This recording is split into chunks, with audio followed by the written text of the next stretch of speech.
Welcome everyone to another segment of Numerical Gems. Today we're going to look at perhaps the most important number in science today, especially physics and quantum physics, and that is the number 137. 137, or 1 over 137, is the ratio of what's called the fine structure constant, also known as the coupling constant.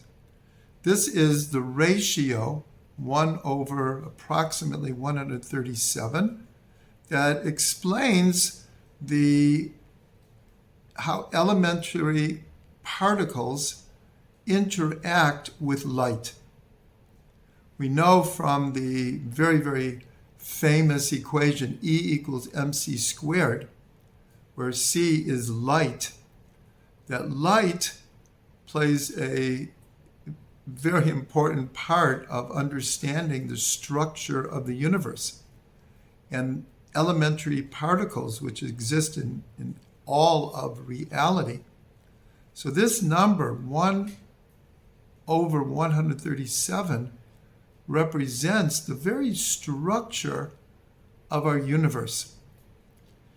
For many years, going back to Albert Einstein, there was a search for what is called the unified field theory, where it was understood that there are 4 basic energies in the universe, forces: the strong nuclear force, the weak nuclear force, electromagnetism, and gravity. And it was understood that there must be a unity between these 4 forces. So the unified field theory, today it's called the theory of everything, where science understands, both scientifically and by deep intellectual intuition, that ultimately all of the forces of the universe have to be one. Judaism also has a unified field theory. It's called Shema Yisrael, Hashem Elokeinu, Hashem Echad. Hear, O Israel, God, our God, God is one. This is the structure of reality according to Judaism, which understands that God's oneness infuses all of reality with that unity. So this number 137 is a very important concept in understanding the unity and the basic structure of the universe, and especially when it's called the coupling constant, because it couples particles and light. Another concept or word that has the numerical value of 137 is Kabbalah, the Jewish mystical tradition. Usually we understand Kabbalah means to receive.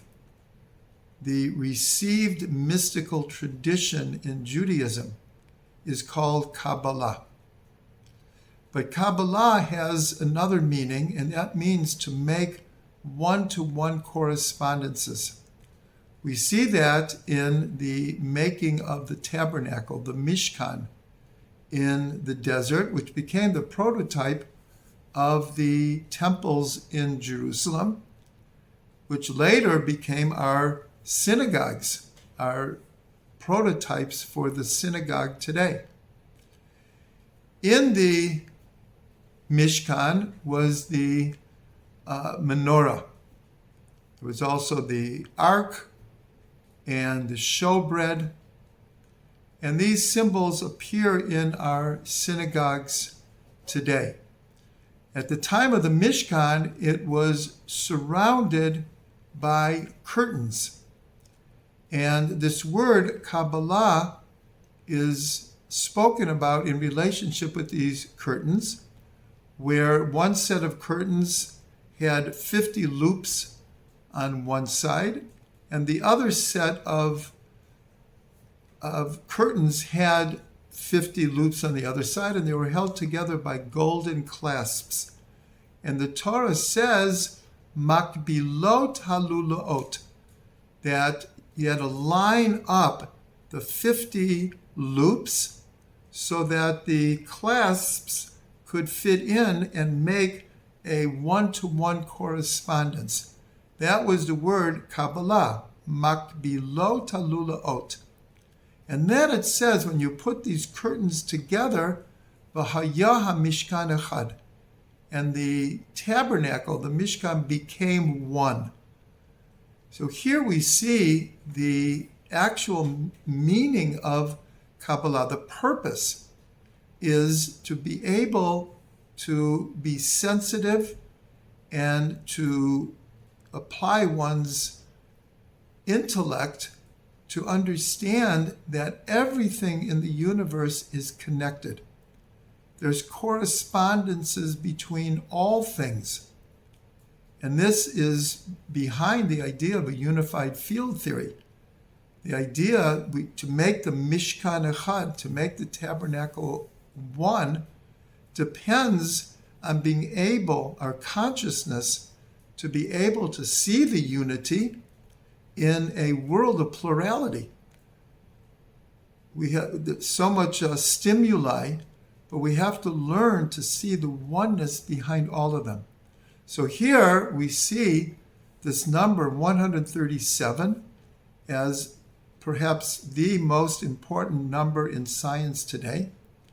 And Kabbalah equals 137, but they have the same function, the same purpose, is to show the unity, the connectiveness between all things. And so here we see the purpose of Kabbalah, and this number 137 is showing us really the great unity ultimately between science and Torah, between secular knowledge and Torah wisdom.